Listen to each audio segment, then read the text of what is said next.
You know, some of the most fascinating stories aren't in big history books. They're hidden in the quiet details of just one person's life. So today, we're going to dive into a service file from over 100 years ago, and it tells a surprisingly big story about the Marine Corps and a world at war. So listen to this. This is a note from Private Lyle Carringer right after he qualified as a marksman. He says he was lucky because he'd never even handled a rifle before. I mean, that's pretty remarkable, right? It just makes you wonder, who was this guy? How did he end up a Marine? And what does his journey really tell us about what it means to serve? All right, so let's set the scene. Our story kicks off in San Diego, May of 1917. A young guy working as a department store floor walker makes a choice that will change his life. He decides to join the United States Marine Corps. And believe me, the timing of that decision was everything. To really get what's going on, you have to look at the calendar. America had just jumped into the Great War. Patriotism is through the roof.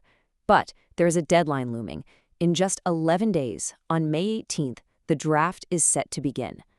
Lyle Carringer walks into that recruiting office on May 7th, just under the wire.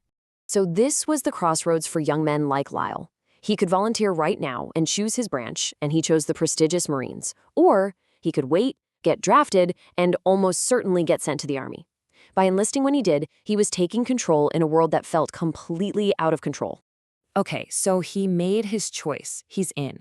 But what did it actually take to become a Marine back then, especially during the mad dash to expand for World War I?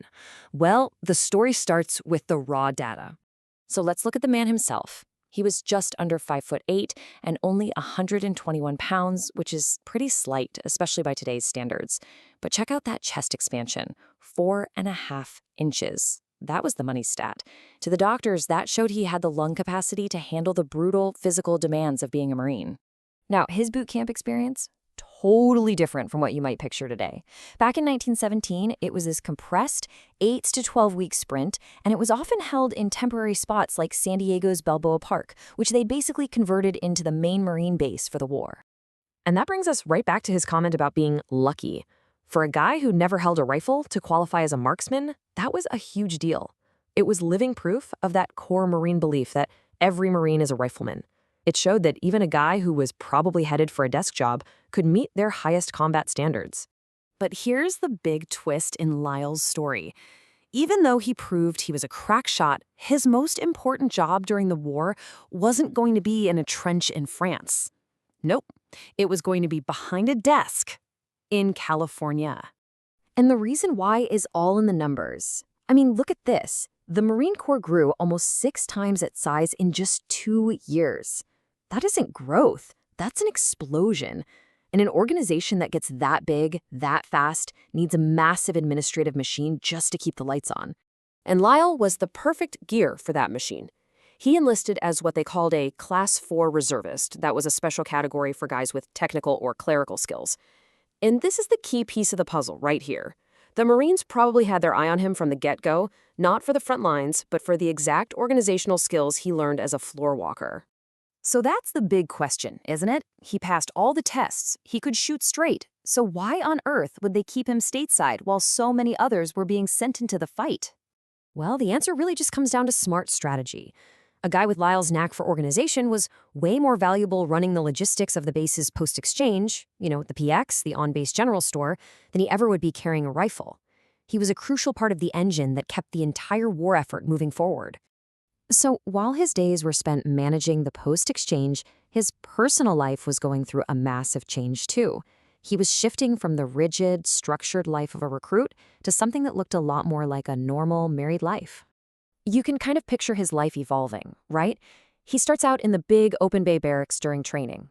But then, after he marries his wife Emily in 1918, he actually gets permission to live off post.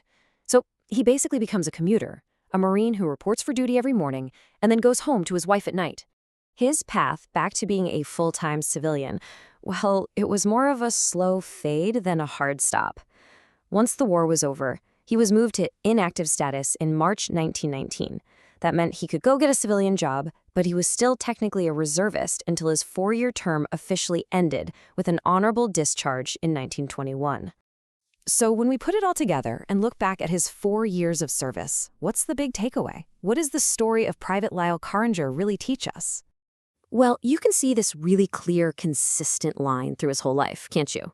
The organizational skills that made him a good floor walker were exactly what the Marines needed in a PX clerk. And that experience directly set him up for a successful career after the war as a professional accountant. It all connects. But I think the bigger lesson here is that Lyle's story is a powerful reminder that we can't just measure military contribution on the battlefield. It's also found in the quiet, essential, and, often unsung work of logistics and administration, the stuff that actually makes everything else possible. It really makes you think, doesn't it? We celebrate the heroes on the front lines of every big effort, and we absolutely should. But Lyle Carringer's quiet service makes me wonder, what are the essential, unsung jobs that are keeping our world running right now?